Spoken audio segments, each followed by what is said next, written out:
So how did they do?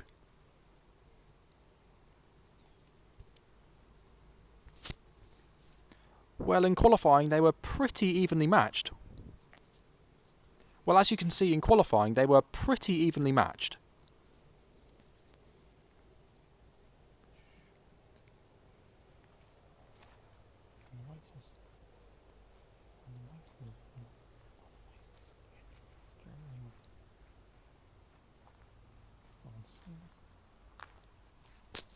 Well, in qualifying the two of them were pretty evenly matched.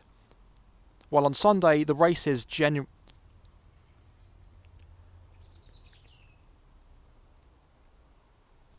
In the races though, Kvyat did have an edge over Albon.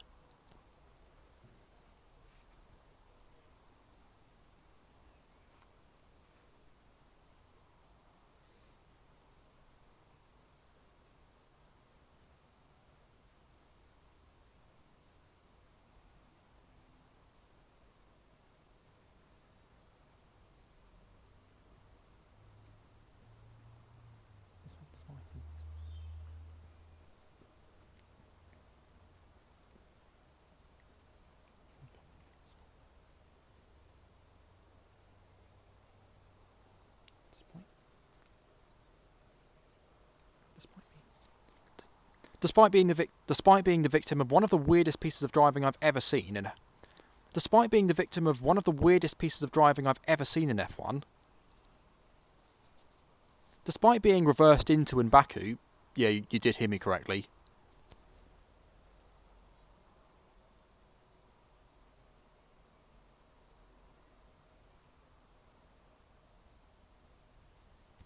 There was clearly no love lost between him and Daniel Ricciardo, with the Australian reversing into him in Baku. Yes. Yeah, you did hear me. Yeah, you did hear me correctly.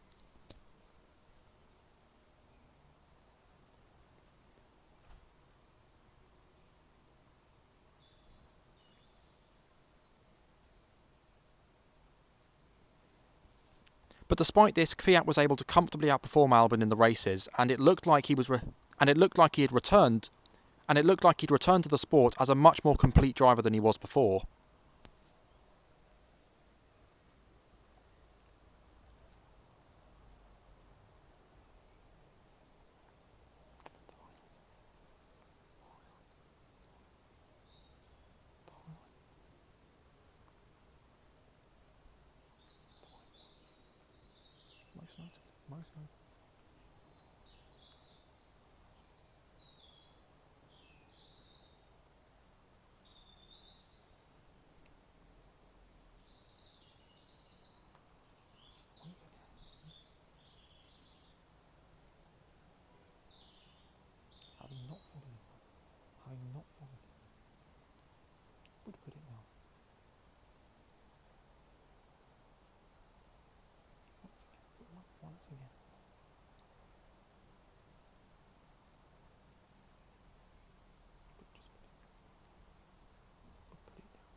This all culminated in a shock podium at Hockenheim, which once again everyone put down to luck. This all culminated in a shock podium for This all culminated at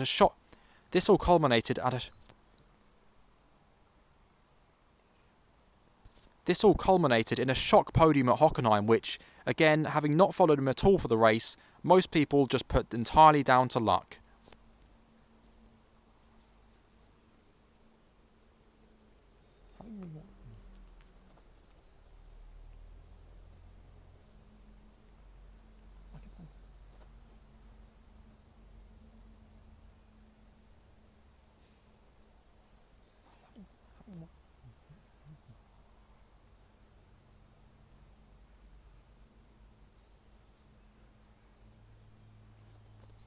Having watched the race back for myself and had a look at where he gained those positions, I can say with absolute confidence.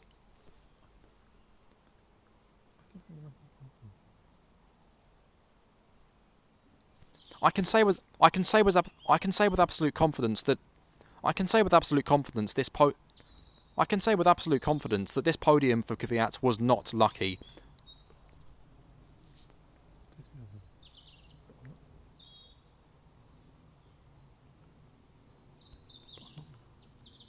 But I'm not going to go into detail on that because this video is already too long. But I'm not going to go into detail on that because this video is already too long. So you're just going to have to. But I'm not going to go into detail because this video is already too long. So you're just going to have to go with me on this one.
This podium was superbly timed. This podium was superbly timed because Pierre Gasly was really struggling at Red Bull, qualifying at around 4/10 a lap slower than Verstappen, being around 4/10 of a lap slower than Verstappen in qualifying, and regularly finishing around 40 to 50 seconds behind him in the race.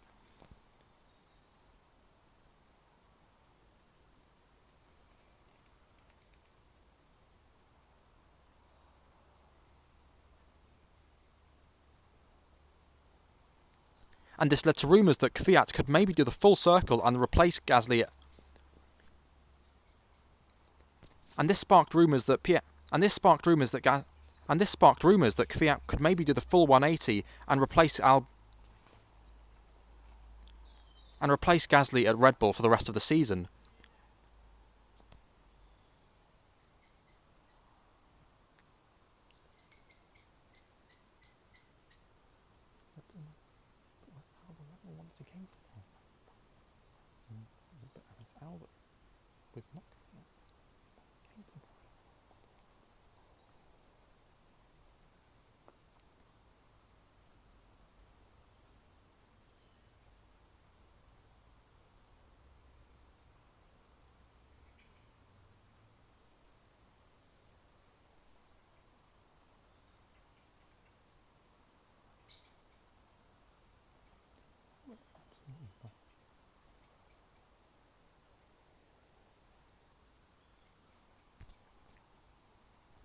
However, once again, Red Bull decided to surprise us all, but by replacing Gasly with not Kvyat, but Albon. By replacing Gasly with not Kvyat, but Albon.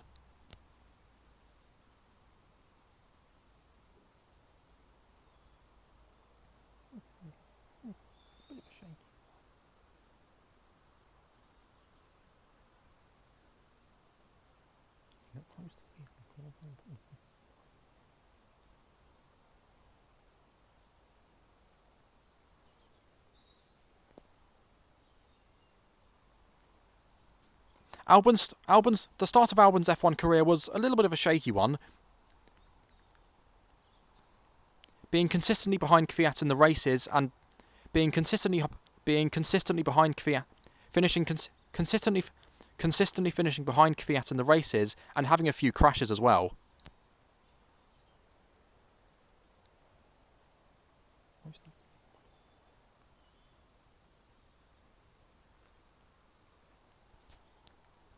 For example, in China, where he crashed in FP3, forcing him to miss qualifying.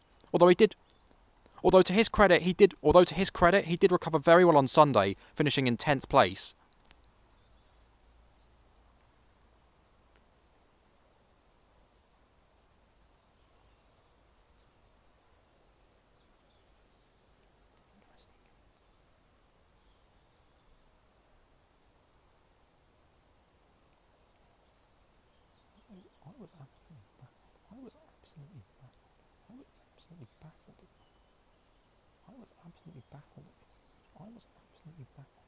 Given that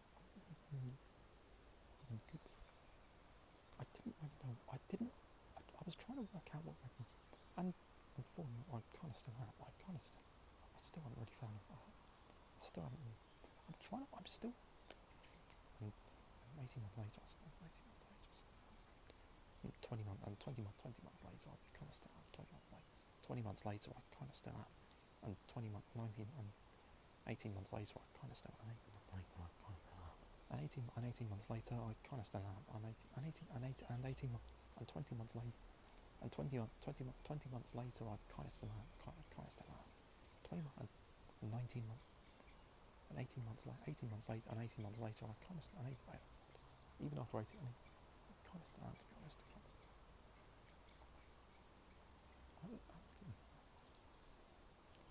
I was struggling to see what I was struggling to see what was morning.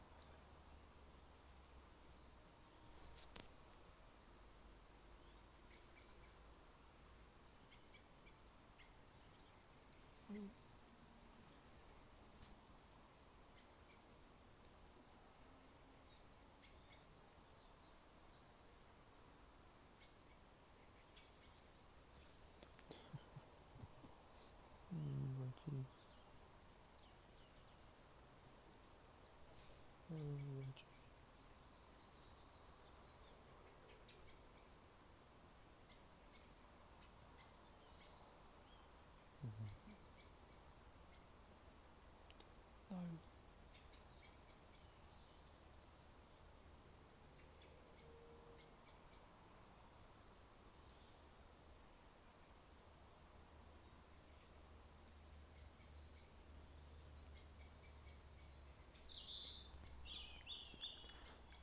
So given that one good performance, and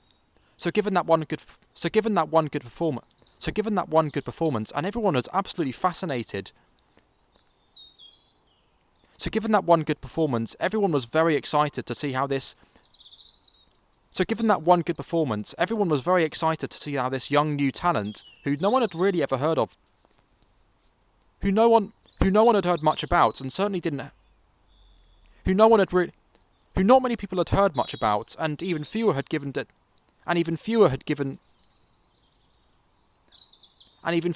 much attention before the season started.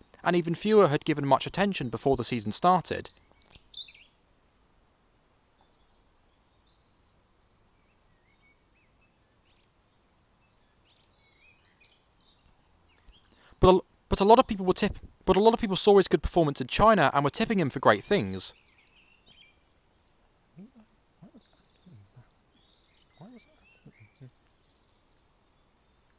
I'm not gonna lie, this decision had me completely baffled. I was baffled. I was really struggling to see what went forward this time. 18 months later, I'd kind of start. 18 months later, I can't do it.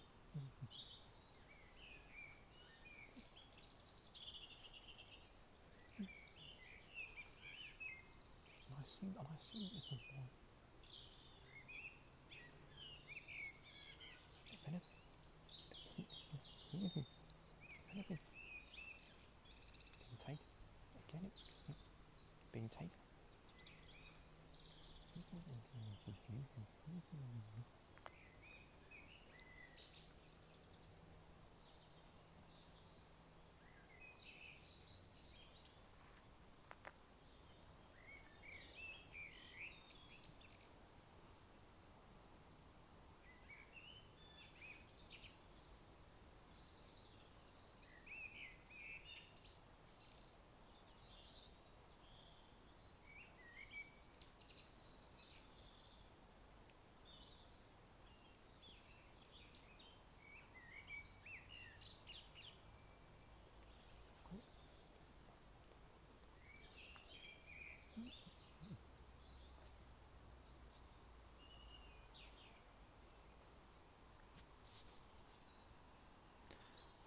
Me though, I was absolutely baffled as...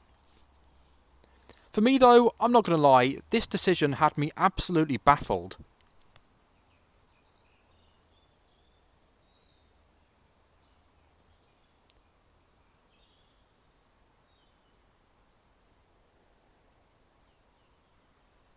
I was kind of struck. Not won anything. Given not won anything, hadn't won anything.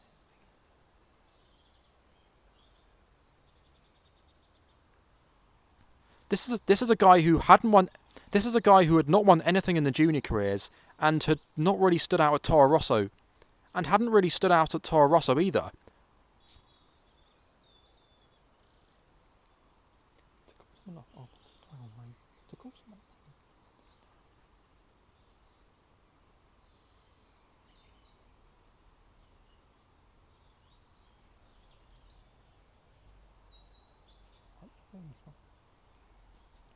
To call someone up after just 12 races, you've got to think that kid is pretty special.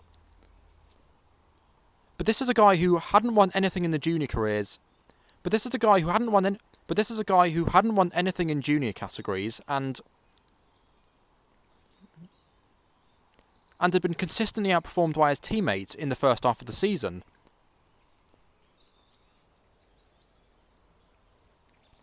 So it goes without saying, I was really struck. So it goes without saying, I was really struggling to see what Red Bull saw in this guy. And 18 months later, I kind of still am.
A lot of people would say that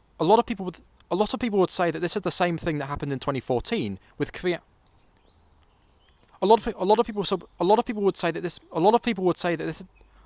would say that this is just the same thing Red Bull did in 2014 with Kvyat and Verne.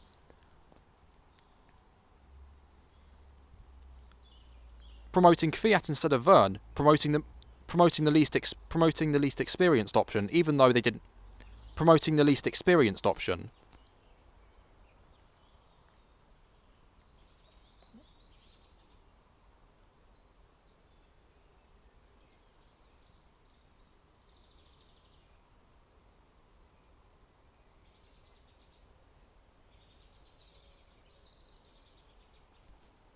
For me though, I'm not so sure about that.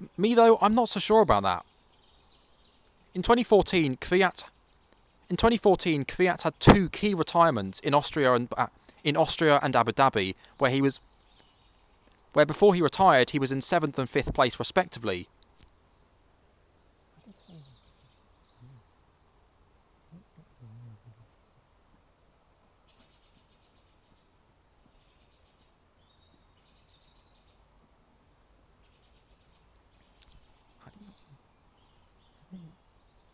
Had he not retired from those races, then the points gap to Verne would certainly be a lot closer, if not slightly in favour of Kvyat.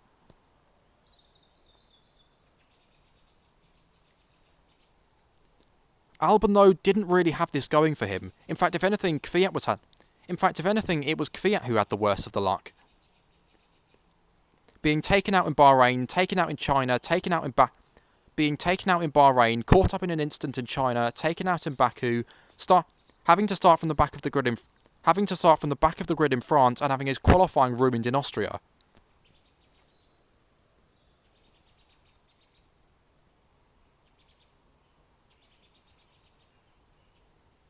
When you take all that into account, Kvyat actually beat Albon pretty convincingly, and certainly by a lot great, and certainly outperformed Albon by a lot. And the margin that he outperformed Albon was certainly a lot bigger than the margin that Vergne outperformed. And the margin that he outperformed Albon was certainly a lot greater than the margin that Vergne outperformed Kvyat.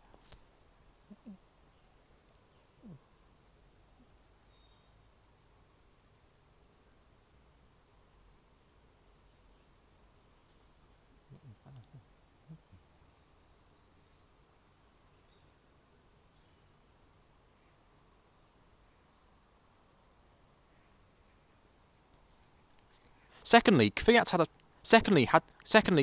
a far better junior career than Albon did, winning the GP3.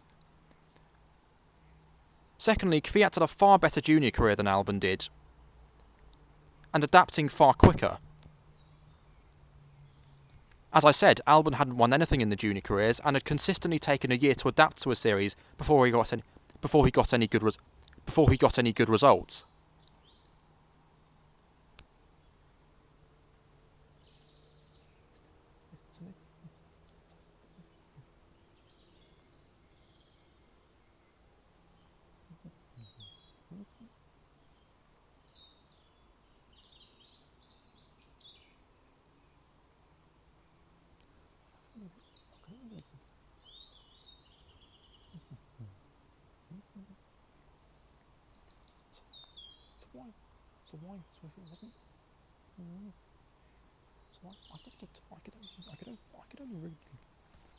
I could only really think of two possibilities as to why Albon was promoted instead of Kvyat.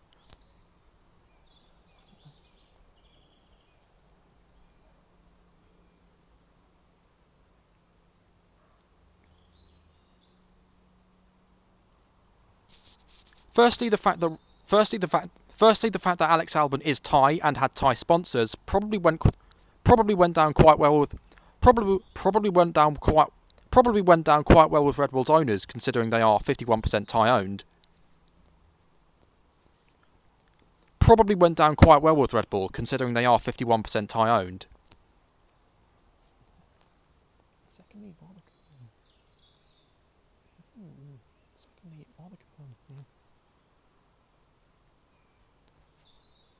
And secondly, it rather confirmed a fear I'd had before the season started, which was that Red Bull weren't actually interested in Kvyat and were merely using him as a seat filler.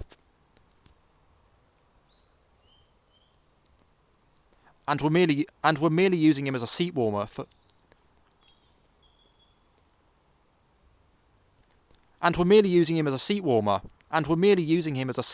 until a driver with enough super license points came along, and were merely using him as a seat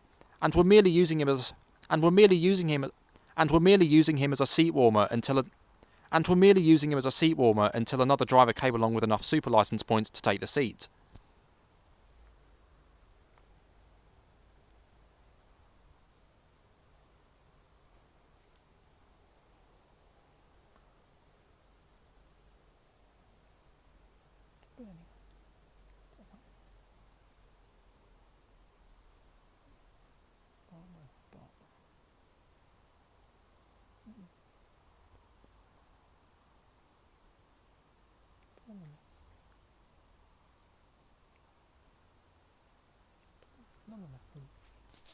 But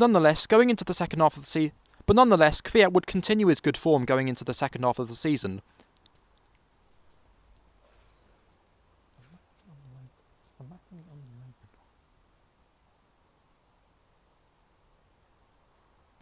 A hugely underrated drive at Spa, going from...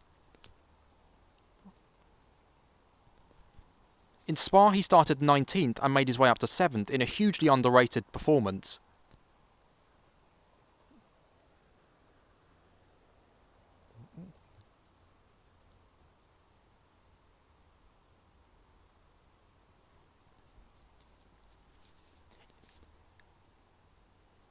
In Monza, it was another superb performance in Monza.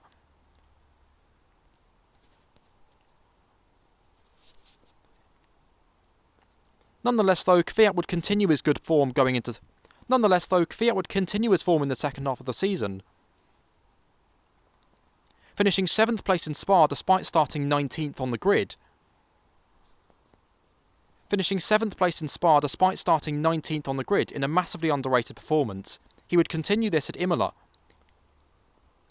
Another good performance at Monza followed. He was ahead of Alex Albon. He was in a solid points position and running ahead of Albon until an oil leak forced him to retire from the race.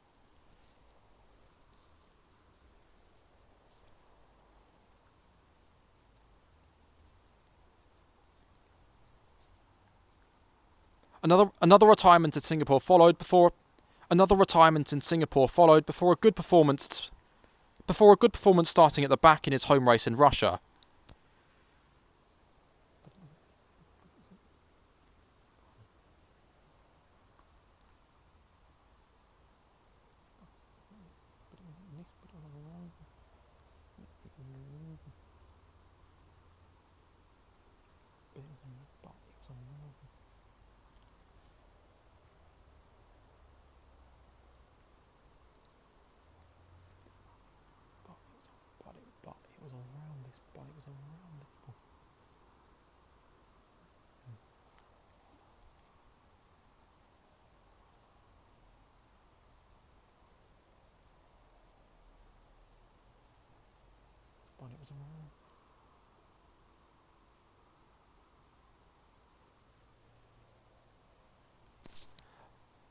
But it was around this point in the season where Kvyat was told by Helmut Marko that he would not be considered for the Red Bull drive for next season, and would be staying with Toro Rosso that would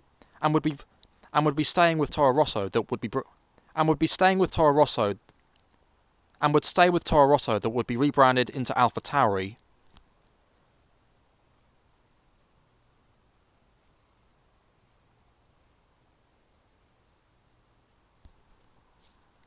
Now a lot of people were saying, yeah, he's done a good. Now a lot of people were saying, yeah, he's done a good job. He deserves to stay.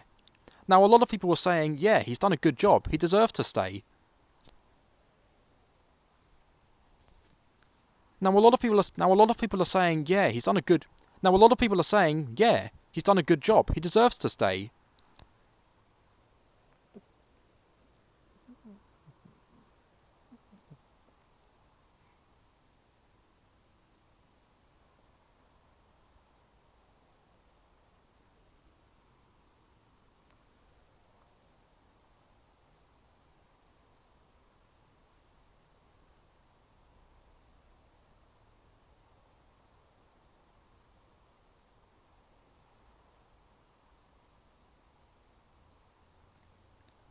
But think of it from Kvyat's point of view. But think of it from Kvyat's POV.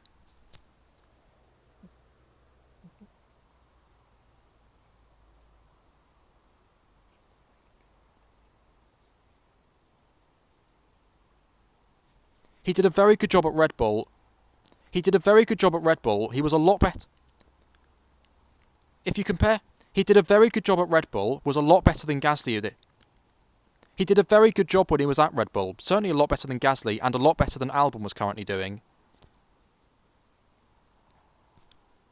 He'd also outperformed Albon at Toro Rosso that year and was currently outperforming Gasly as well.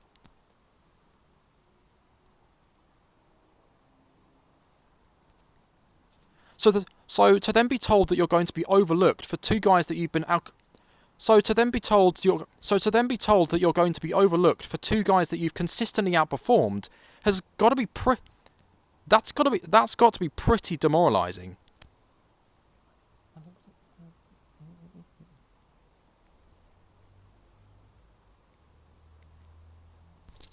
And it was at this point where Kvyat's season kind of fell away.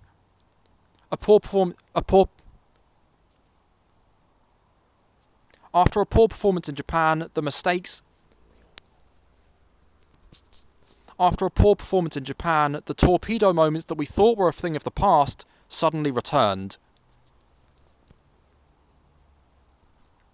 After a poor performance in Japan, the torpedo moments that we thought were a thing of the past suddenly returned in Mexico and the USA.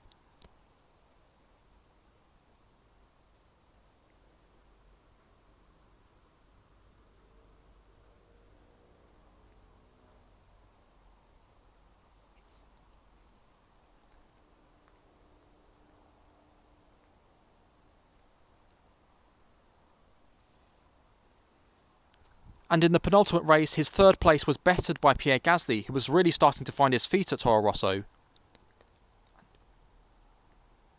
And his third place had been, and in the penultimate round, his third place would be, and in the penultimate round, his third place was bettered by Pierre Gasly, who was starting to really find his feet at the Toro Rosso team once again.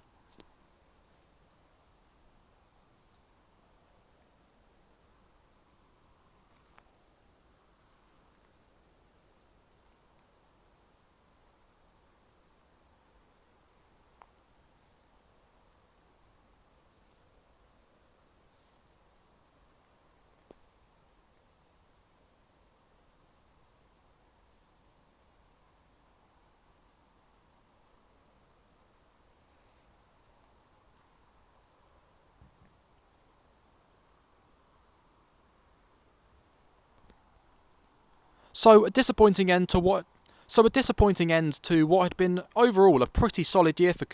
So a disappointing end to what had been overall a pretty good comeback year for Kvyat.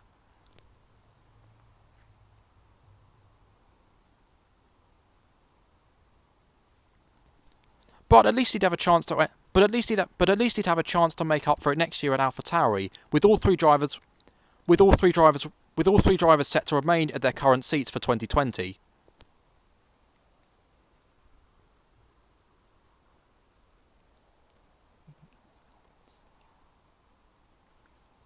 Meaning Alex Albon would stay at Red Bull for 2020.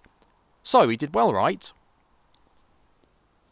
So how did he actually do in 2019 with Red? So how did he actually do in his first half of the season at Red Bull? So how did he actually do in the second half of the season at Red Bull? Was he better than Gasly? Well, in a word, yes.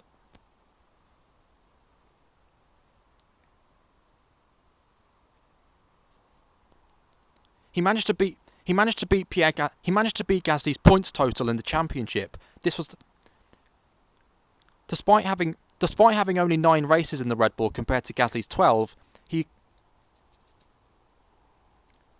passed Gasly in the championship before the end of the year. And while Gasly had an average finishing position of 7.2, Albon bettered that with 6 points. And while Gasly had an average finishing position of 7.1, Albon bettered that with 6.2.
The most notable race was in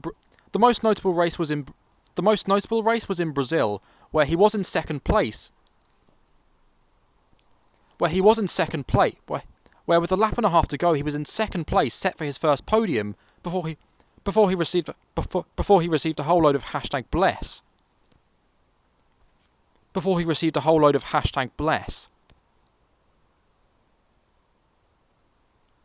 Before he received a whole load of #bless and ended up in 14th. Before he received a whole load of #bless and ended up before he received a whole load of #bless and ended up 14th. Before he received a whole load of #bless and ended up 14th.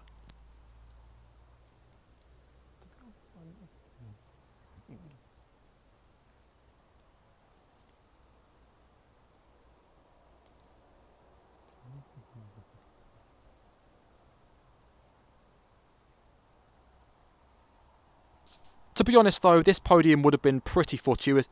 To be honest though, even if he had got second, this podium would have been pretty fortuitous, with multiple drivers retiring in front of him, and a late safety car allowing him to close a huge gap to Verstappen.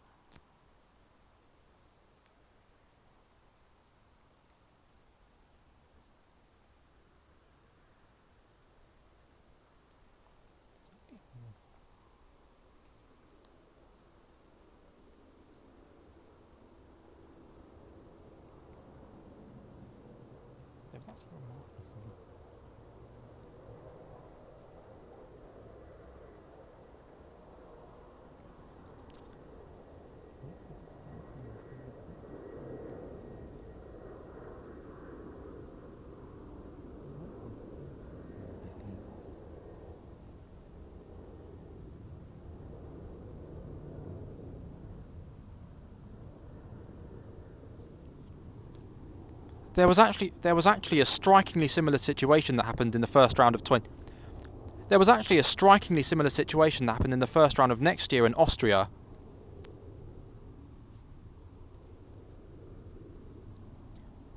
With Verstappen retiring with an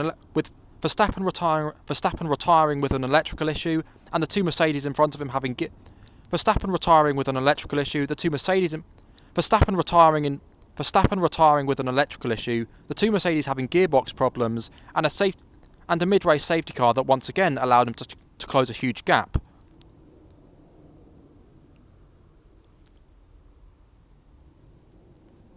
And after looking like he might be on for a and after bit and while in third place and looking like he could be and while it looked like he could maybe capitalise this and while it looked like he might be able to capitalise on this to get his first win of this and while it looked like he might be able to capitalise on this to get not only his first podium but his first win, he was given a whole load more #bless. He was given some more #bless.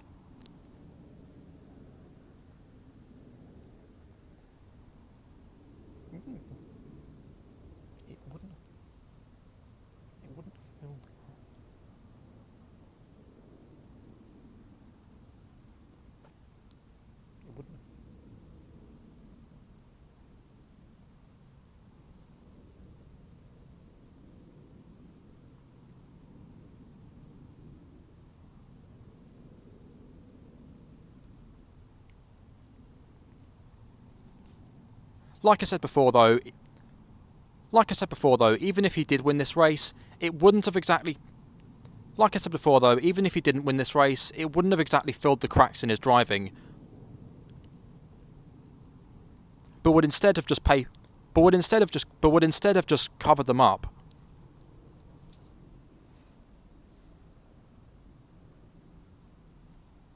And as we got further into the year, those cracks really did start to show.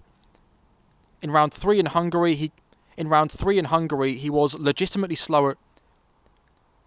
At the third round in Hungary, in qualifying, he was legitimately slower than a Williams, and while he did improve in the race, he was perilously close to getting lapped by Verstappen, despite Verstappen's car looking like a torn-up rag doll 20 minutes before the race.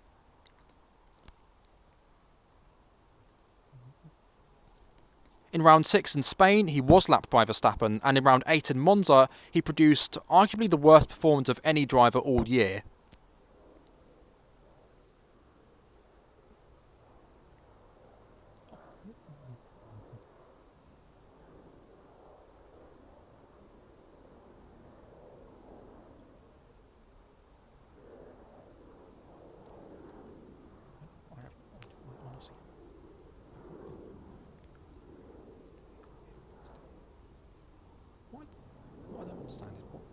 what I don't understand, seriously, what I don't understand, why is he so far over to the right? Why on earth is he so far over to I honestly, and I have no idea why he's so far over to the right.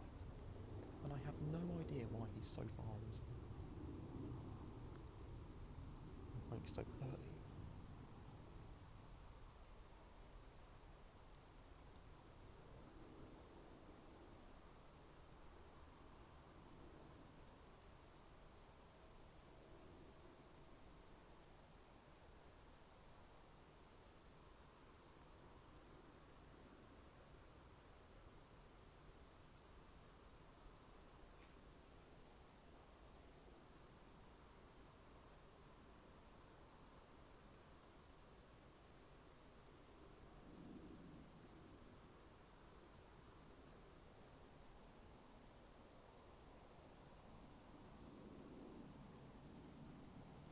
After qualifying in the midfield, he got tangled up with Pierre Gasly, who would later go on to win the race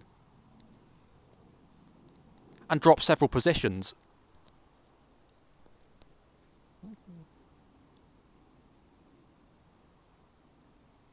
After this, he would give Romain Grosjean some of his own medicine and swipe left. And upon seeing him swiping left faster than I do when I see a girl I know on Tinder. And upon seeing him swiped left faster than I do when I see a girl I know on Tinder.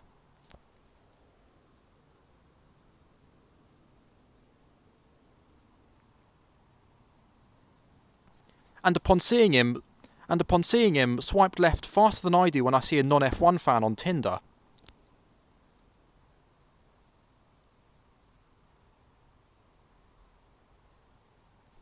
And upon seeing him swiped left faster than I do when I see a non-F1 fan on Tinder. And upon seeing him swiped left faster than I do when I see a girl I know on Tinder.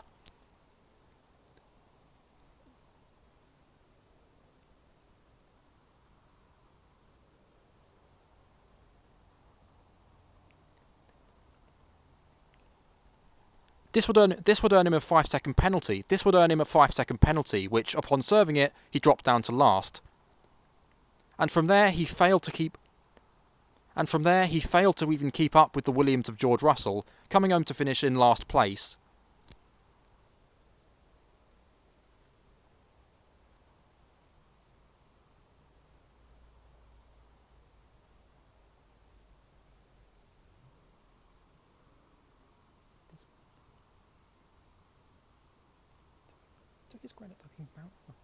To his credit, though, he bounced back very well at the next round in Mugello, scoring his first ever podium.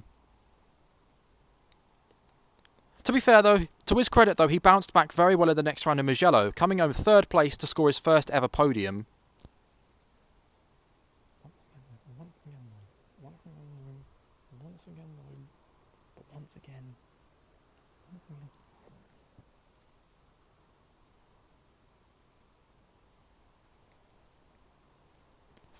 Once again, though, it was a case of Verstappen retiring.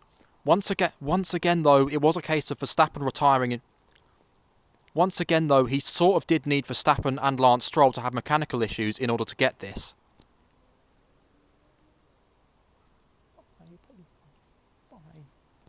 But hey, a podium's a podium, and at least it was. But hey, a podium's a podium, and nonetheless. But hey, a podium's a podium, and even so. But hey, a podium's a podium, and even so, it's still a big improvement on. The previous race at Monza. So hopefully Albon would be able to take this confidence. So hopefully Albon would be able to take this confidence into the next. So hopefully Albon would be able to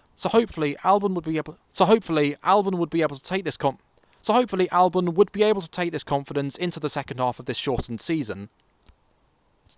But that just wasn't the case. But unfortunately that just didn't happen.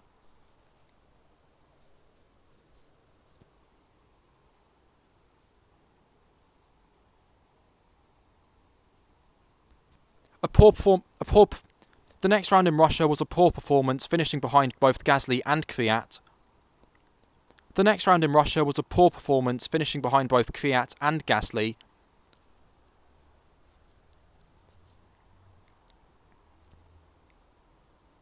And the next round in Germany, the next round in Germany was an even worse performance.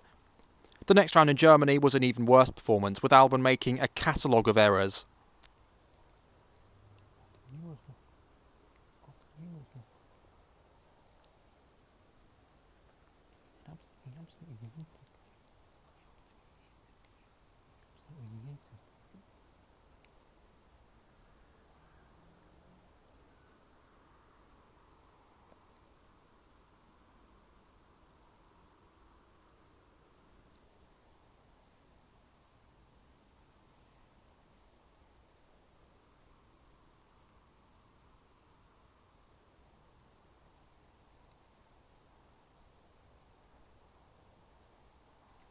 After numerous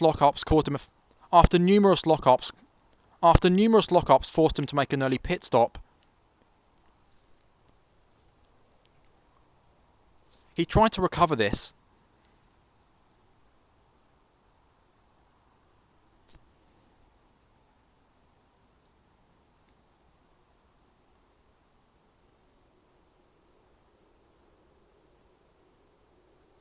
Numerous lockups forced him to make an early pit stop, and in trying to recover, he absolutely yeeted Kvyat.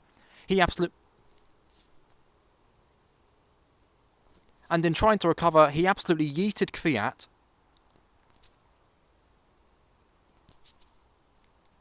And in trying to recover, he absolutely yeeted Kvyat out of the race and made another lockup trying to pass, Gasly.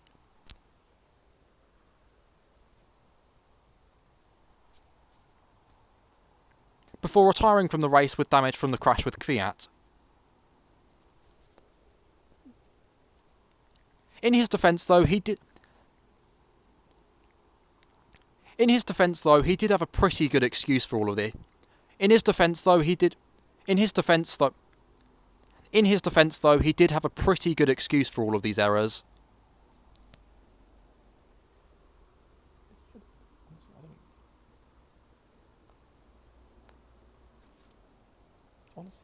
Honestly, this should have been a major. This should have been a pretty. Surely there's nothing pretty major. That's like a box. Honestly, that's like a box. Being lapped again. This should have been a pretty major.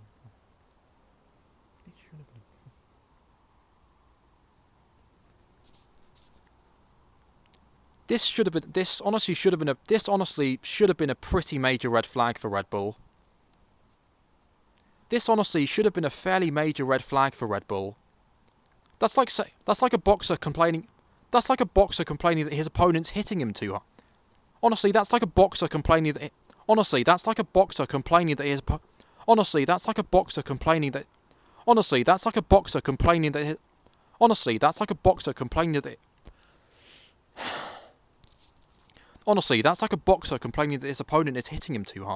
opponent is hitting him too hard. Honestly, that's like a boxer complaining his opponent is hitting him too hard. Honestly, that's like a boxer complaining his opponent is hitting him too hard. Honestly, that's like a boxer complaining his Honestly, that's like a boxer that Honestly, that's like a boxer complaining his Honestly, that's like a boxer complaining his opponent is hitting him too hard. Honestly, that's like a boxer complaining his opponent is hitting him too hard.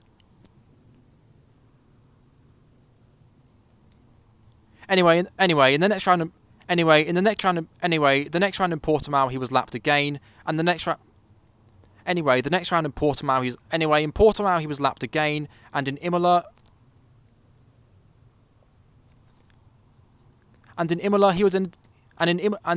he was in a decent position before spinning out and finishing last again.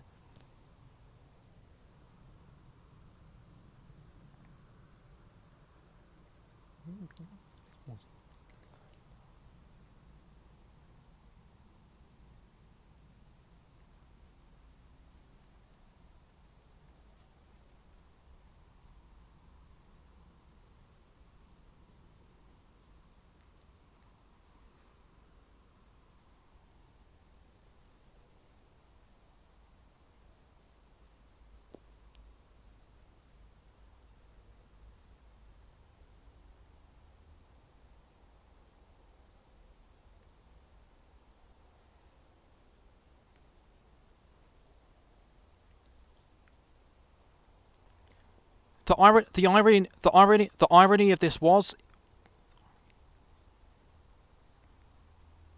the irony of this was the album. The irony of this was the album was battling Sergio Perez, and given that Gasly had already been confirmed at AlphaTauri for next year, if Albon was to lose his seat for the following season, given that Perez was out of contract. Given that Perez was out of contract for next year and that Gasly had been confirmed at AlphaTauri, if Albon was to lose his seat for the following season, it would likely be to Sergio Perez.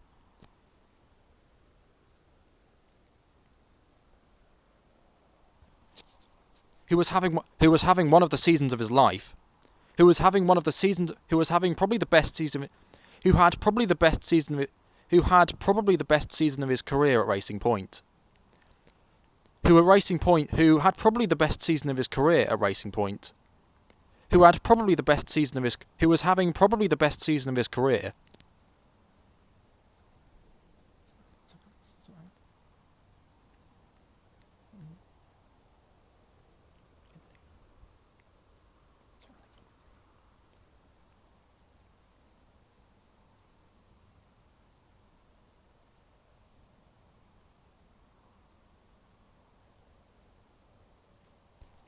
So the final 4 rounds really would be Alex's last chance to prove that he deserved that Red Bull seat for the next season.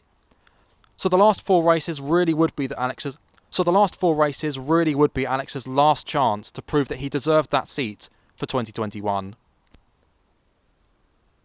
And in Turkey, there wasn't. In Turkey, it was better.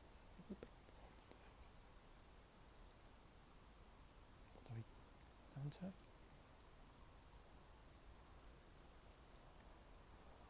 Now in Turkey, he was initially in 3rd place, chasing down Perez and looking like he might be on for the win of the race.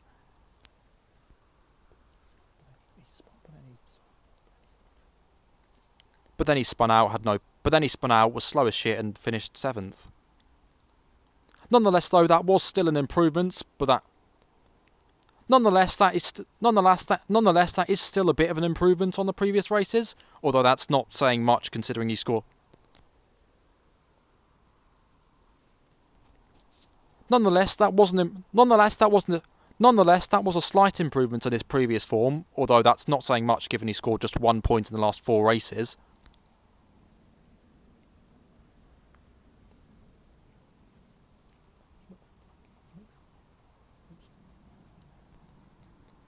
He would bounce back in Bahrain though, finishing in 3rd place, scoring his 2nd podium for Red Bull.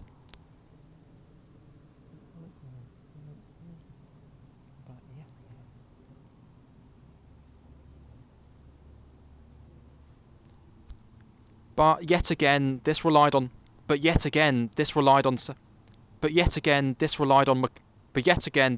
misfortune for drivers in front of him, with Valtteri Bottas suffering a puncture and Sergio Perez having an engine failure with 4 laps to go.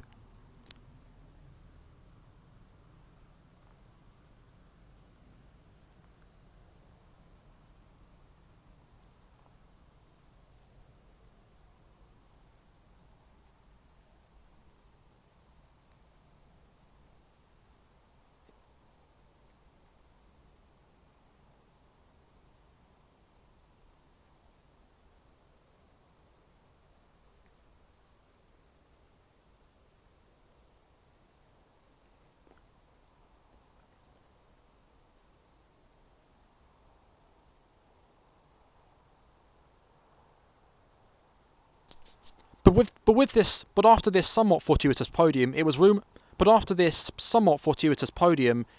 that Red Bull were going to re-sign Alex Albon for the following season. It was rumoured that despite his poor performances and Checo's great performances, that Alex would be the one signing with Red Bull for 2021.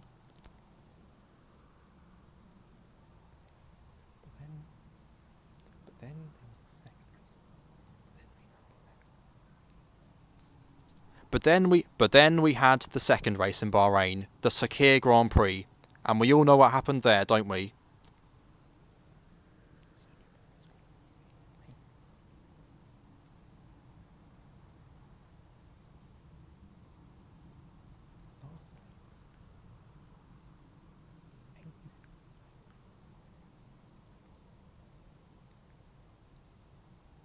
Sergio Perez qualified 5th, taken out on the first lap, was last at the end of lap 1, 86 laps later, crossed the line to take his first ever... 87 laps later, took his first ever victory, passing Albon round the passing Albon round the outside in the process. Probably the drive of the season. Without a doubt, the drive of the season.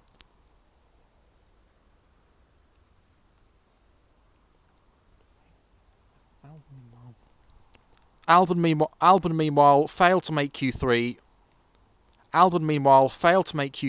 Barely put up a fight against Perez, and despite all the chaos in the race and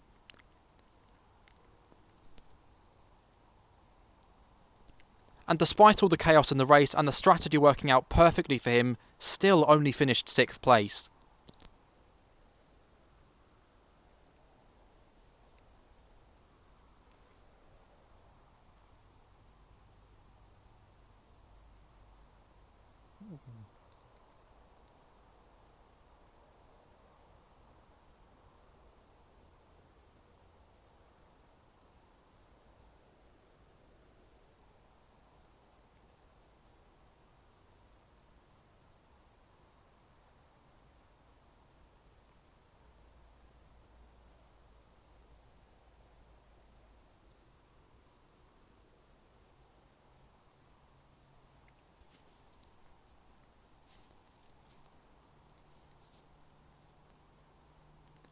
The final round in Abu Dhabi, Perez had an early in the final round in Abu Dhabi, Perez had an early retirement, and Albon had arguably his best weekend.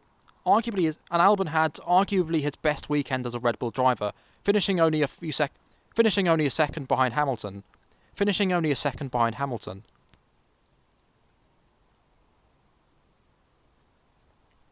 But it appeared that after the Sakhir Grand Prix, Red Bull had made their mind up, and just a few days before Christmas announced that Sergio Perez would be partnering Max Verstappen, and a few days before Christmas announced that Sergio Perez would be the one partnering Max Verstappen at Red Bull for 2021, demoting Alex Albon to the role of reserve driver. And honestly, given his performances, I don't think he can have any complaints.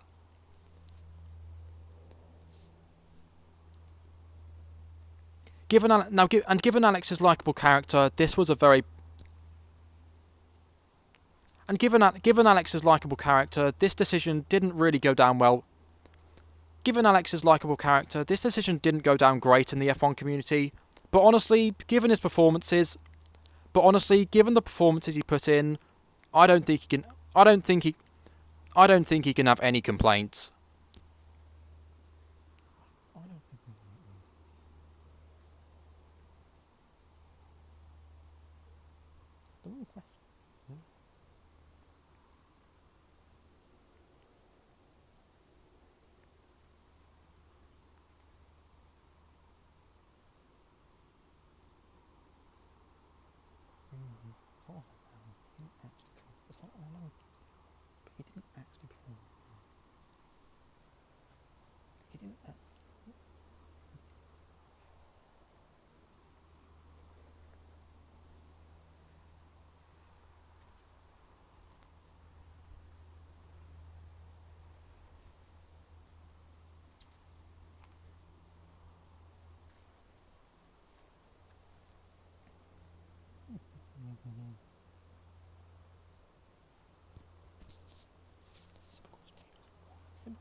Now, the simple question here is, why did Alex Albon perform so badly when he impressed so many people in the latter half of 2019? What changed? Well, the truth is, basically nothing.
Ever since he joined Red Bull, Alex has struggled in qualifying, failed to manage the tyres properly, and has ever since he joined Red Bull, Alex has struggled in qualifying, failed to manage the tyres well enough, and has had consistency issues. The difference is he just happened to get good results while doing it.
Let me explain this. Let me explain the situation they were in 2019.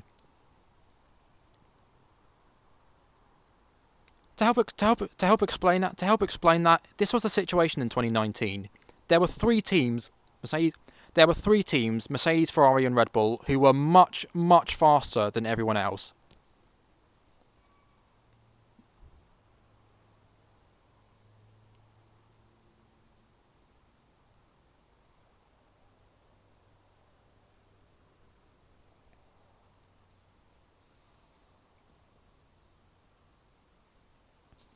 This meant that more often than not, there were six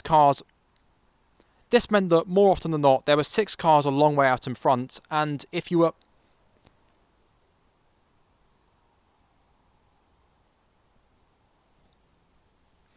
driving one of these three cars and you weren't, and if you were driving these three cars not one of the top six,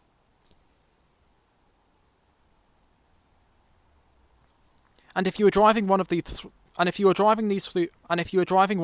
cars and not in the top six with no extenuating circumstances, you had to be doing something pretty special.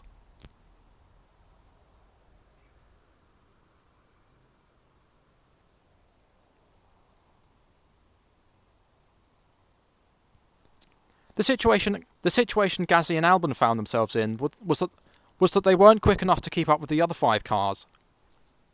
Was that they weren't quick enough to keep up with the other five cars in those top teams. But because their car was so much faster than the rest, they would Gasly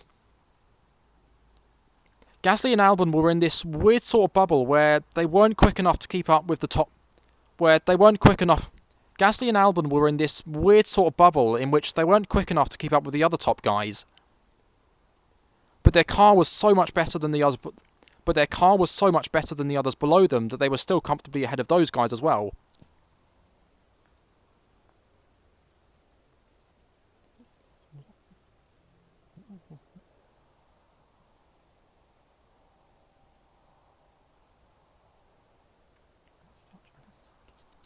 And as such, their finishing positions were defined. And as such, their finishing positions were defined. And as such, their finishing positions were often not actually defined by the quick.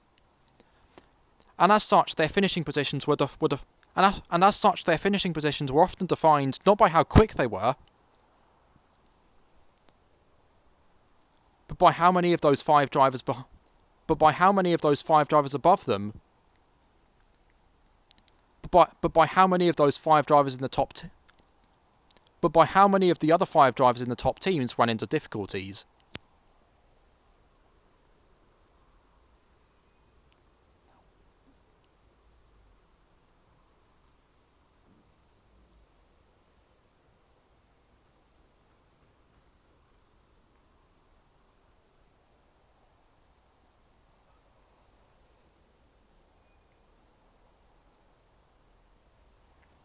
Now, by my count, this allowed Pierre Gasly to gain 4 positions in the first. Now, by my count, this allowed Pierre Gasly to gain 4 positions in the. Now, by my count, this allowed Pierre Gasly to gain 4 positions in the first 12 races of 2019. Alex Albon, though, he gained double that in a. For Alex Albon, though, he gained 8. For Alex Albon, though, he gained 8 positions in the last 9 races, more than double what Gasly did, and that's double what Gasly did, and I think this is the main reason that double what Gasly did, and to be honest, this is probably the main, and this is probably the main reason, and this is probably the main reason that, and this is, and this prop, and that probably.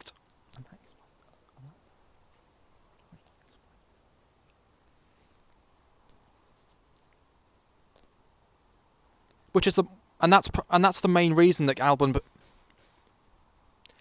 And that's the main reason that Alex Albon appeared better than Gasly when you look at the stats.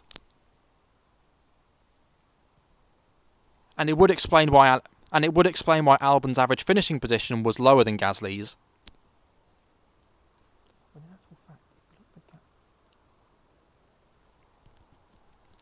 When in actual fact, if you look at the gap to their team. When in actual fact, if you look at the gaps to Verstappen, they were both very similar.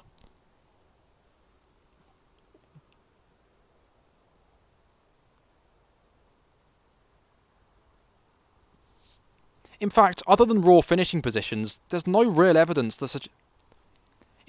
Other than raw finishing positions, there's no real evidence. There's no real evidence that suggests that Albon was any better than Gasly.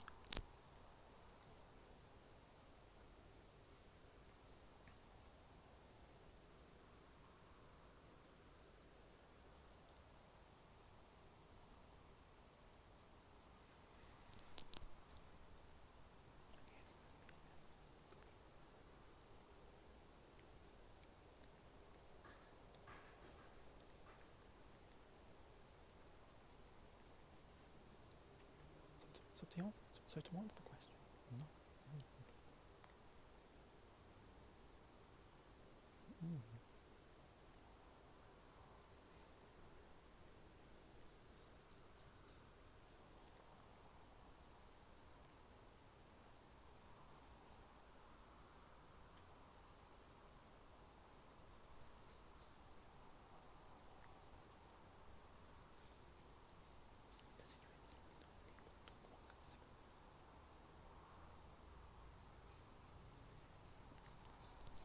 But the situation for 2020 was not quite that simple for Red Bull.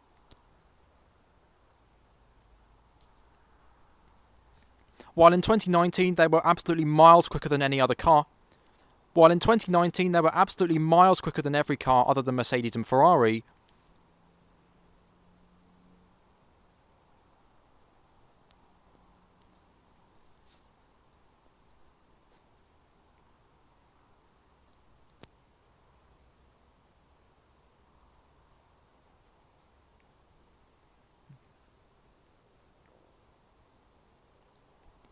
in 2020 a number of midfield teams such as McLaren, Renault and In 2020, a number of midfield teams such as McLaren, Renault and Racing Point were a lot closer to Red Bull.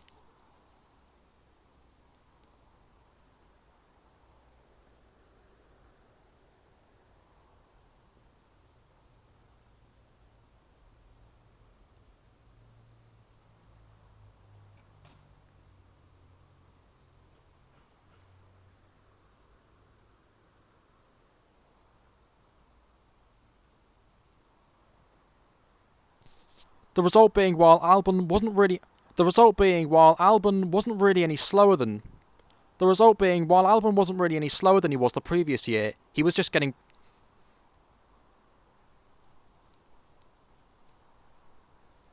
It just happened to affect his finishing position more.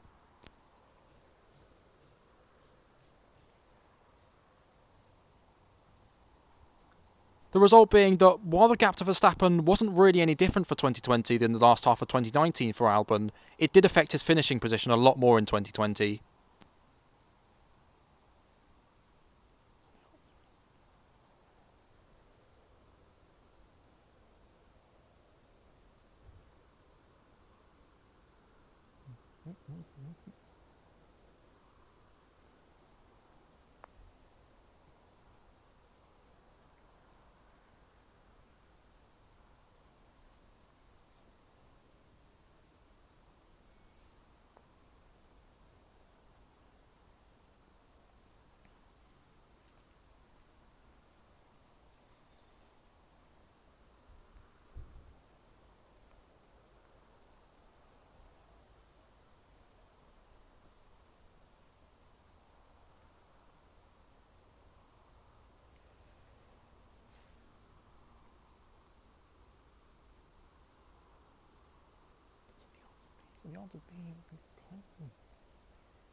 So the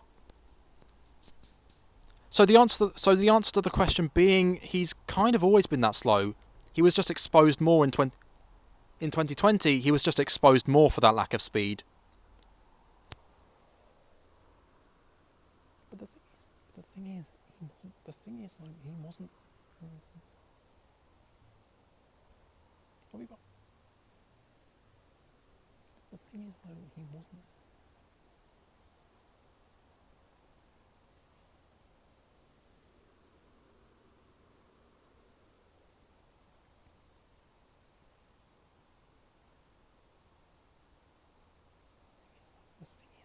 The thing is, though.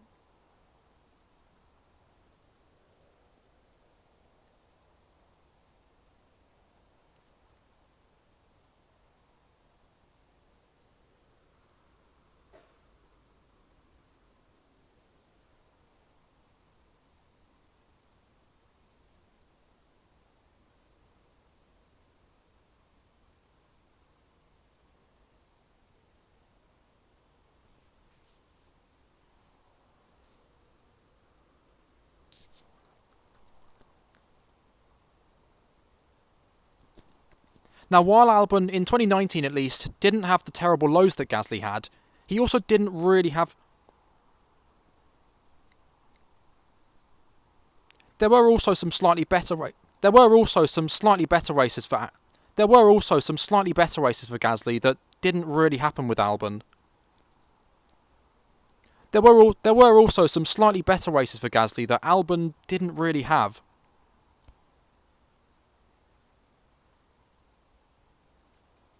I've already... Don't say Brazil, because I've already explained that one.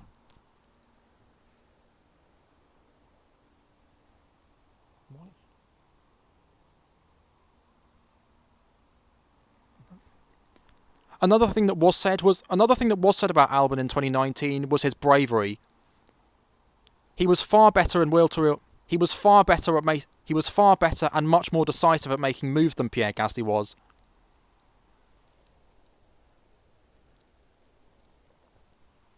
And he was far more aggressive and more decisive in his overtaking than Pierre Gasly was. And that is absolutely true, he was. And he made some very nice moves in 2019, and 2020 for that matter.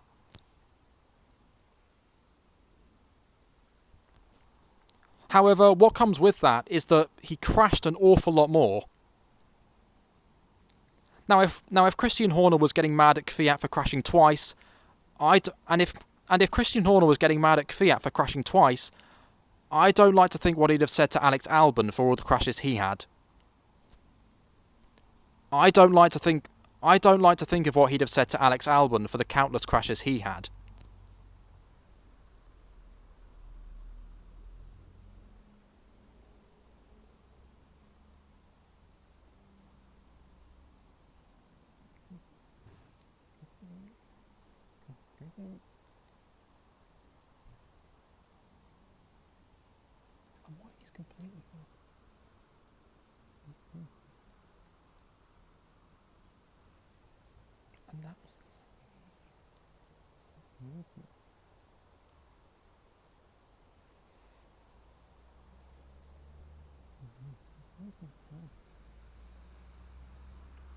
Difference, but that wasn't exactly the issue. There was no improvement.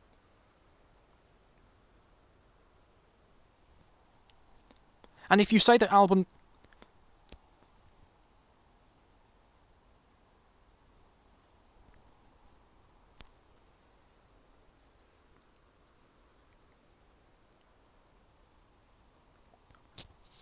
You could quite rightly point out that Alex Albon did have... Now you could quite rightly point out that Alex Albon had... Now you could quite rightly point out that Alex Albon had only 12 races in Formula 1 and had never driven the Red Bull at all, and hadn't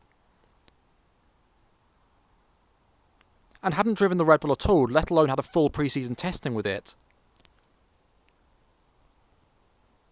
Therefore, Alex's lack of speed was more justified to Pierre Gasly. Therefore, Alex's lack of speed was more justified than Pierre's, and I completely agree with that. That's fair, and I completely agree with that. It's fair to say, and I completely agree with that. And I completely agree with that. That's totally fair to say.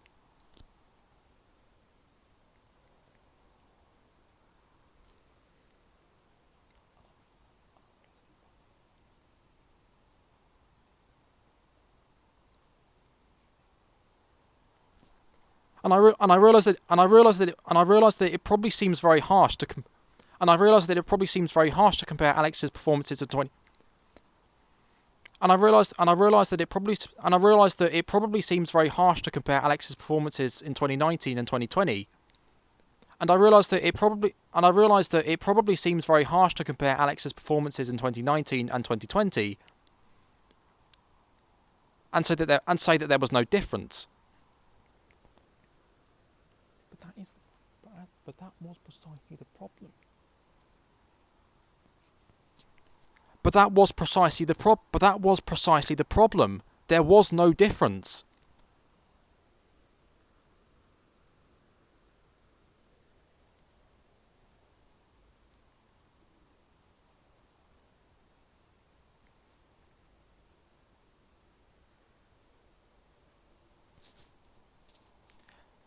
Pierre Gasly only had 12 races for Red Bull.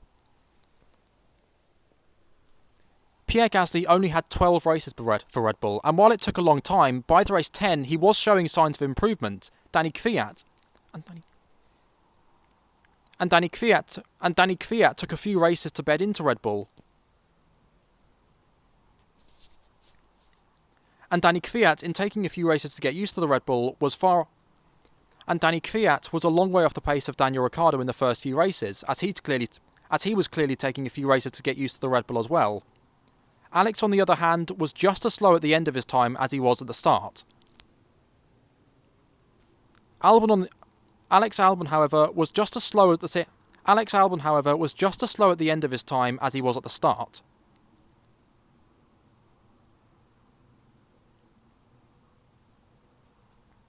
Alex Albon, on the other hand, was just as slow at the end of his Red Bull career as he was at the start.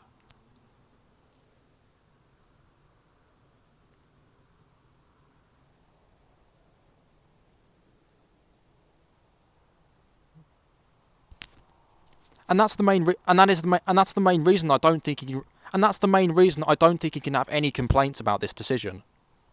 And that's the main reason I don't think anyone can have any complaints. And that's the main reason I don't think anyone can have any complaints about this decision.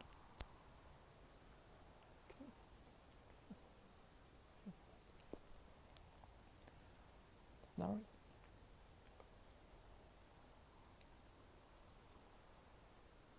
Yeah, pretty cool.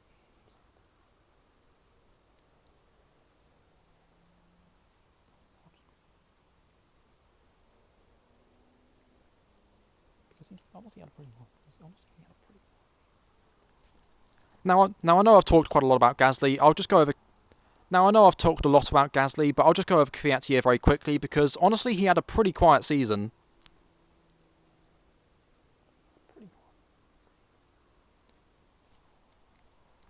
Now I know I've talked a lot about Alex Albon, but I'm just going to talk for a moment about Danny Kvyat. I'll be quick because honestly he had a pretty quiet season.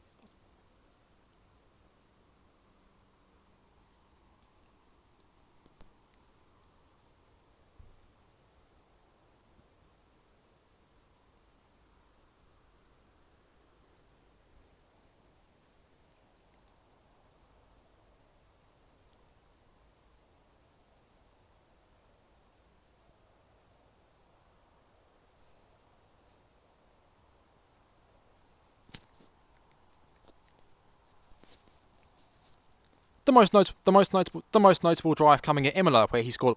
The most notable drive at Imola coming. The most notable drive coming at Imola, where he scored P4. The most notable drive at Imola, where he got P4. But let's be honest, that was kind of. But as we all know, that was massively overshadowed by his teammate's victory at Monza. But as we all know, that was massively overshadowed by his teammate's victory at the other Italian circuit.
Now, generally his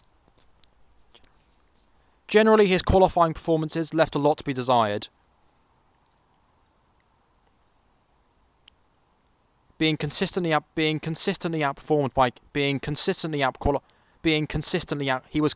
outqualified by Gasly throughout the year.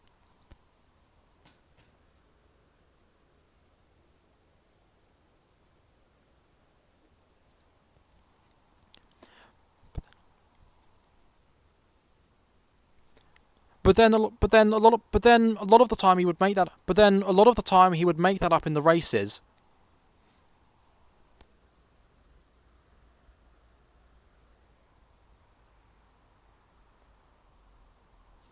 And the head-to-head score in that department was virtually equal.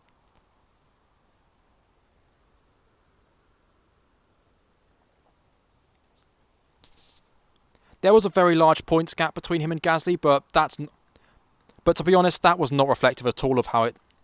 But to be honest, that was not at all. But to be honest, that was not at all reflective of how. But to be honest, that was not at all reflective of how the season went for those two. Gasly's win at Monza was kind of lucky. Gasly's win at Monza was pretty fortuitous, to say the least. Kvyat on the other hand had a lot of bad luck, having a suspension failure, a wheel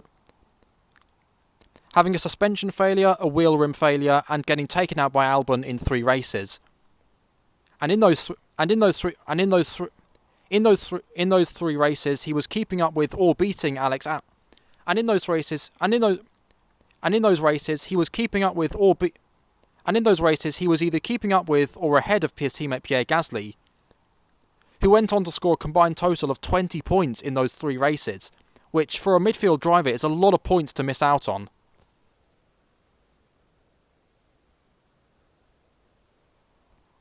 So while it's fair to say he was outperformed by Gasly,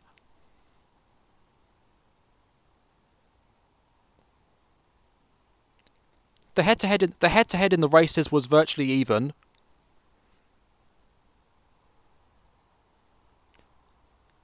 Kvyat had a lot of bad luck, and Gasly had a pretty fortuitous win. So the points gap really didn't tell it. So the points gap between them really didn't tell half of the story. So the points gap between them didn't really tell half the story of what actually happened.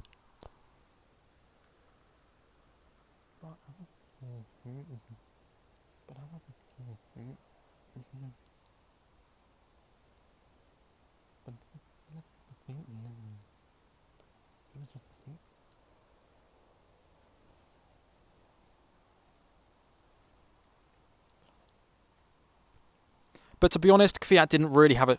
But to be honest, Kvyat didn't really have any chance of keeping his seat for this year, because as I said earlier, Red Bull weren't actually interested in him. They were using him as a seat filler. They were just using him as a seat warmer.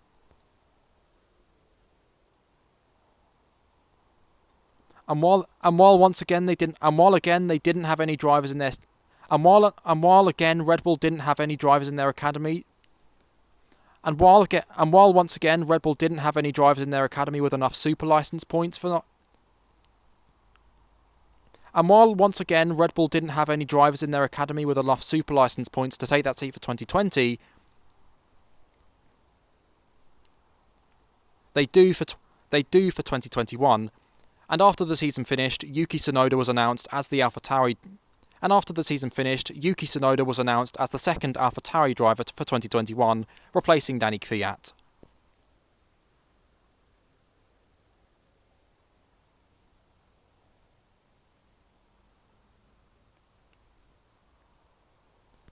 To the surprise of basically no one.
Now while both these drivers while both these guys are reserve drivers for this year, and they won't have to so they won't now these guys are both reserve drivers for this year, so they won't have to retrain into Cyber just yet.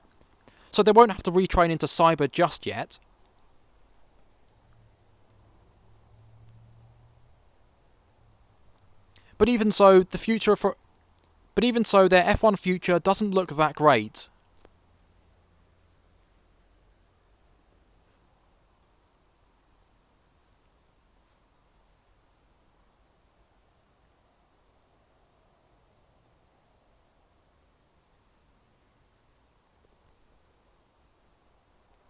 Alex Albon's tyre backing may help him. In this case, but he's got Alex Albon's tyre backing may help him retake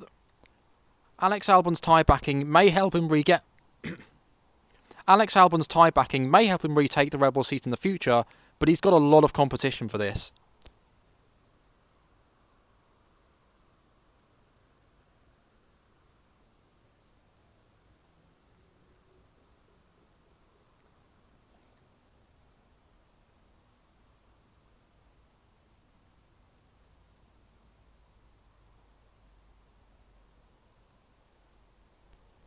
Alex Albon has got a lot of competition if he wants to regain that Red Bull seat. Alex Albon has got a lot of competition if he wants to retake that Red Bull seat in the future. However, his tyre backing is one asset that none of those other drivers possess, and may help him take that seat and may help him with that cause.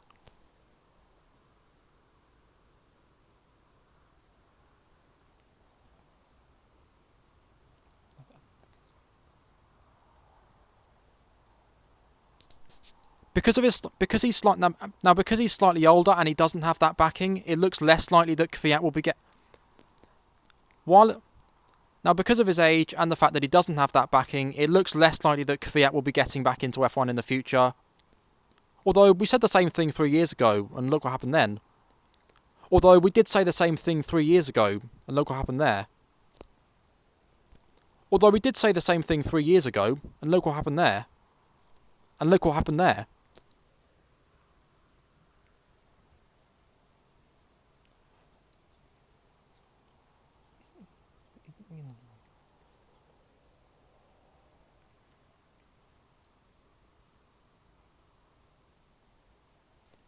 So while the future's not the brightest for these two, it's not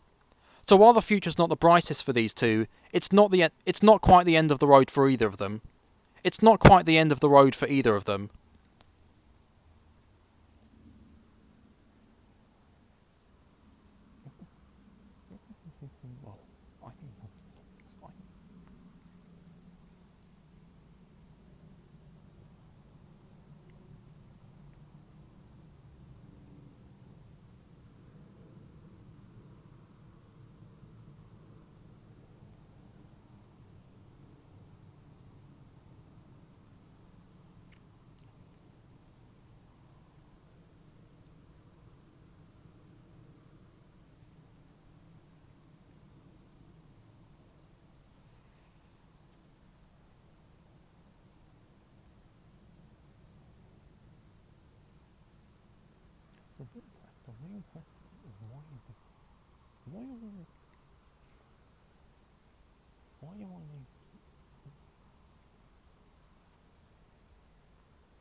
As to which driver is better, well, I think that's pretty obvious, to be honest.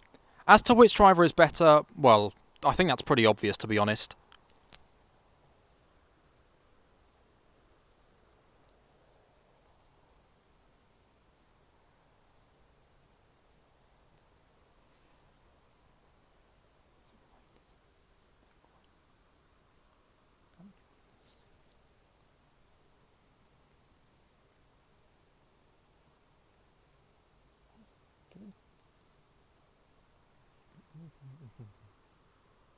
You might laugh, mate. You might laugh.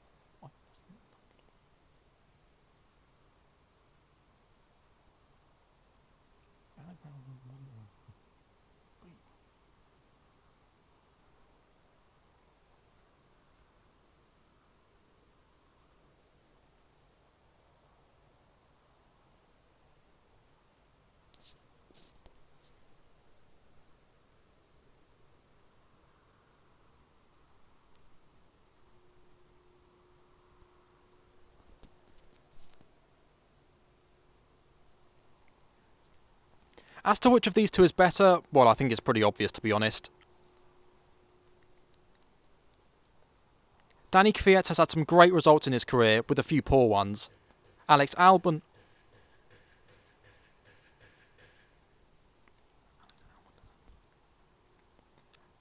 Alex Albon has had some poor results with a few great ones.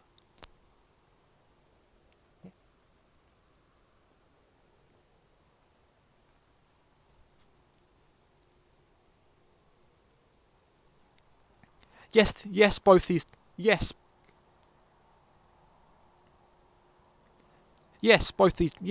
these drivers have had highs and lows in their career, but the ratio of highs to lows is far higher for Kvyat than it is for Albon.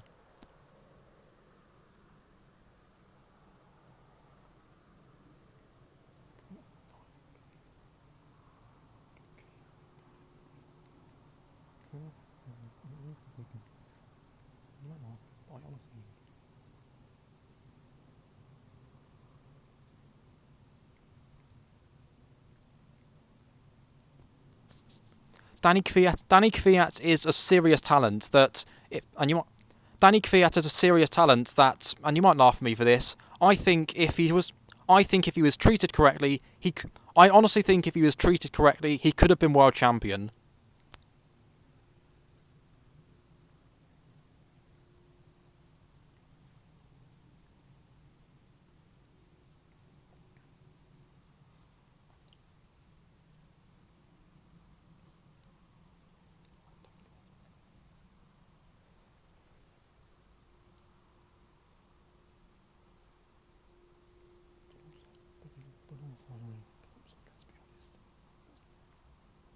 But also, we've got to be honest here.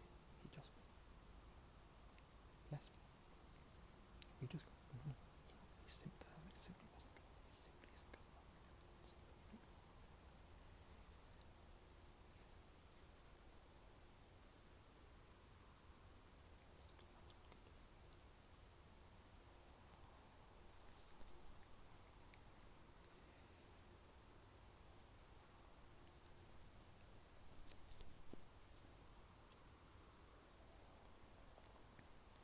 Alex Albon meanwhile was probably treated.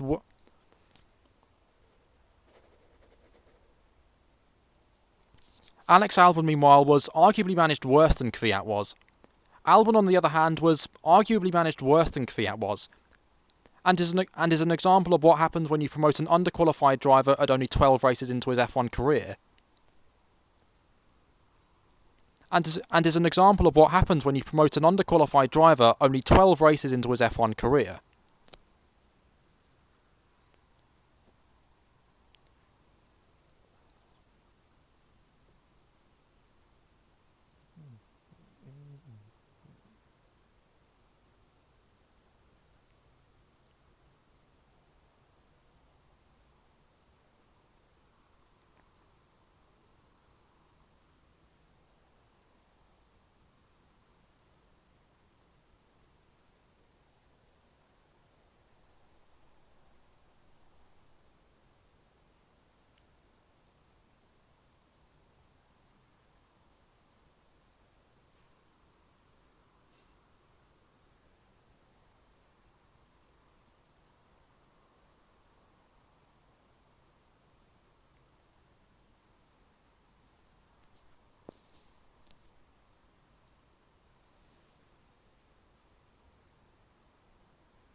Throughout his Red Bull career, he looked completely out of his depth.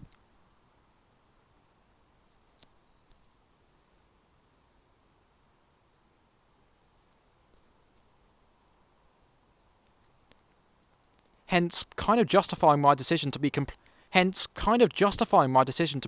baffled at Red Bull's decision.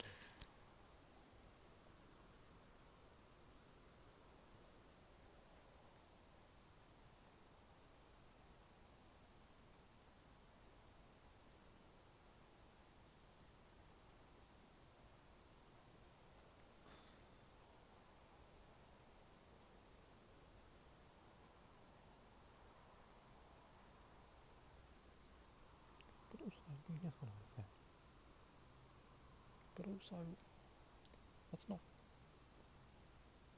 as much. I think we got. I think we do have. But as much. However, as much as he was mismanaged by Red Bull, I think we've all just got to accept he simply wasn't good enough for Red Bull. Now, as mismanaged as he was from Red Bull, we also have to accept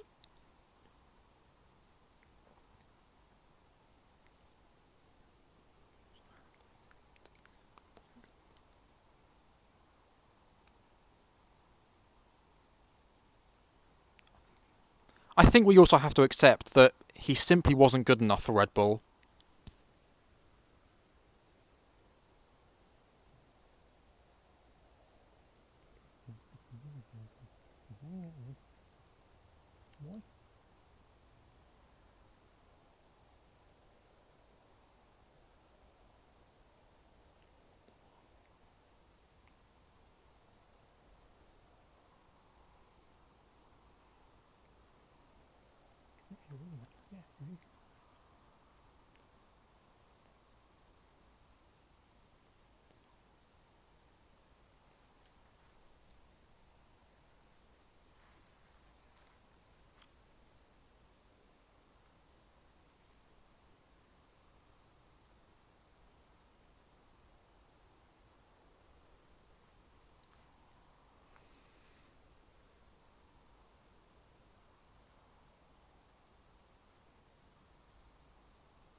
On the day after the birth of his second child, on the day after the birth of his first child.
So the question of who is better, Albon or Kvyat.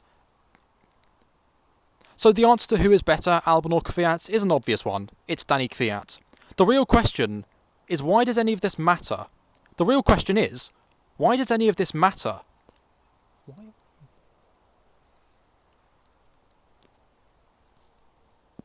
Why?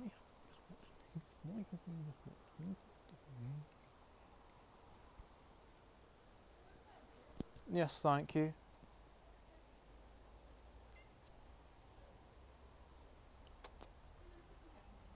Yeah, he's been with me. He's been with me all evening. He's been with me since since you fed him.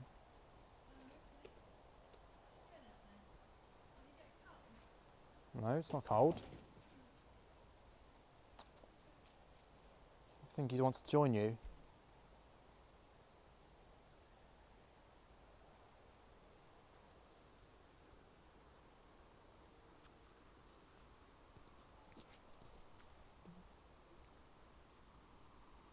What if you...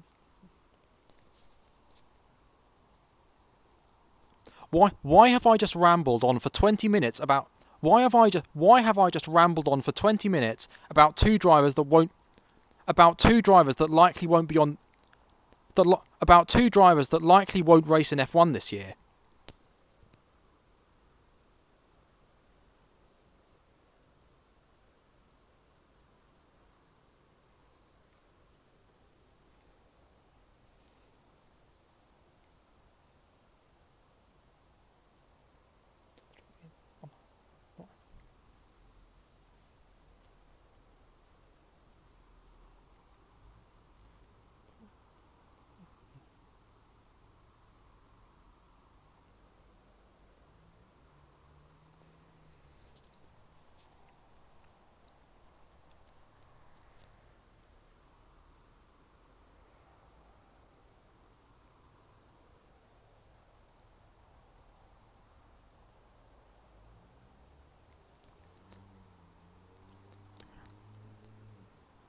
The reality is, this video was not about...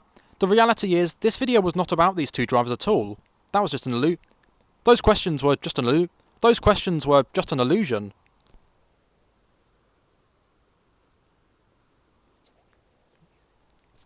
So what is this video So what has this video actually been about?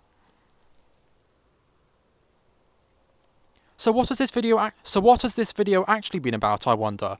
What clues could I have given? What clues could I have given?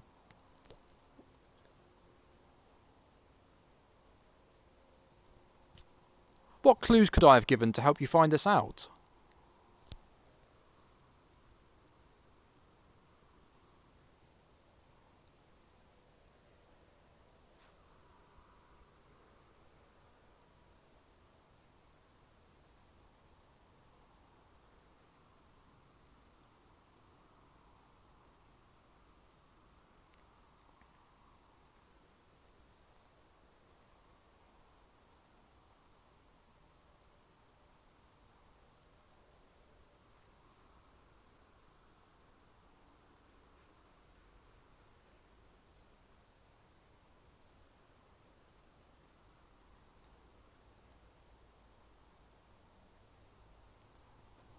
Exactly. This isn't just a video about my favourite F1 driver.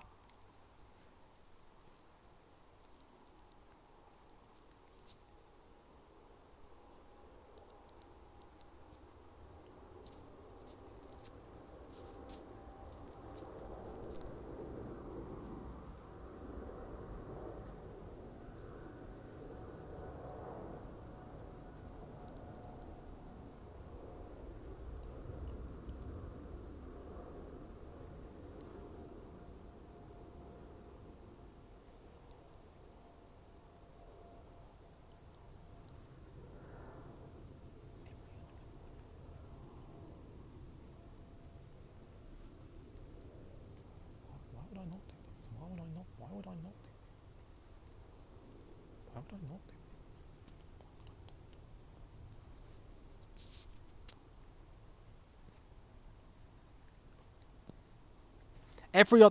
Every other F1 content creator has done this, so why would I not? Every other F1 content creator has done this, so why would I? So in the build up to the first race in Bahrain, Why would I not do this?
I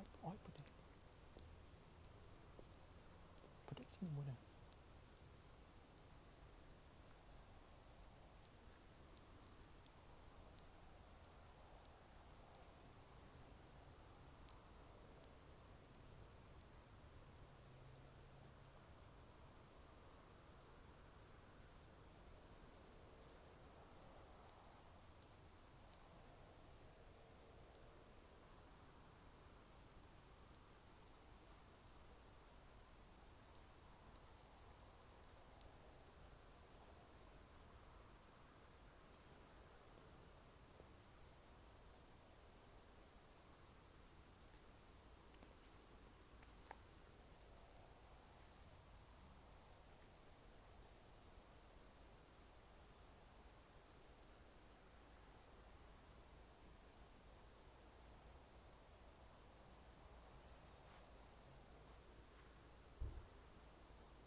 Every time Danny Kvyat has, if you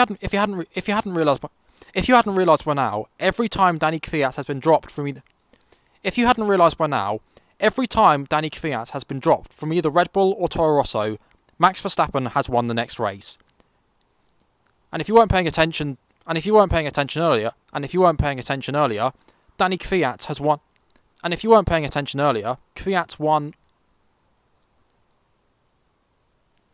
And if you weren't paying attention earlier, Kvyat was dropped from AlphaTauri for this. And if you weren't paying attention earlier, Kvyat was dropped from AlphaTauri after the. And if you weren't paying attention earlier, after the last race in Abu Dhabi, Kvyat was dropped from AlphaTauri. That evidence makes predicting the winner of the Bahrain Grand Prix more predictable.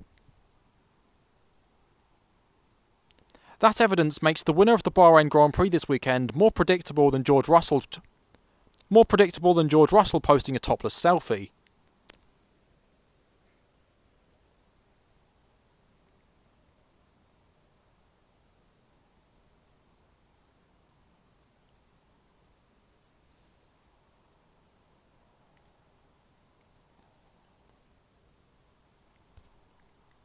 And as such, I don't know why anyone's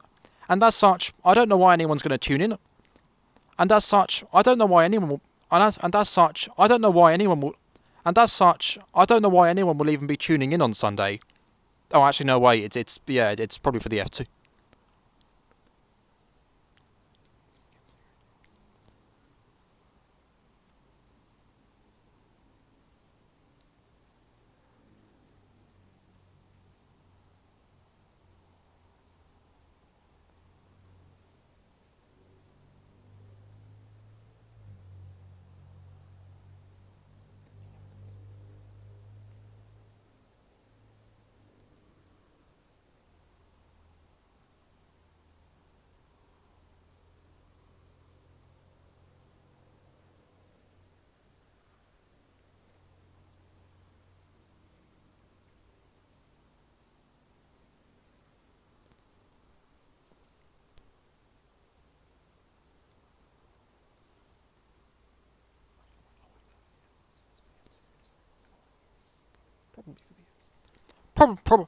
My guess is probably just for the F2 grid featuring world-class drivers and Alessio Deleda.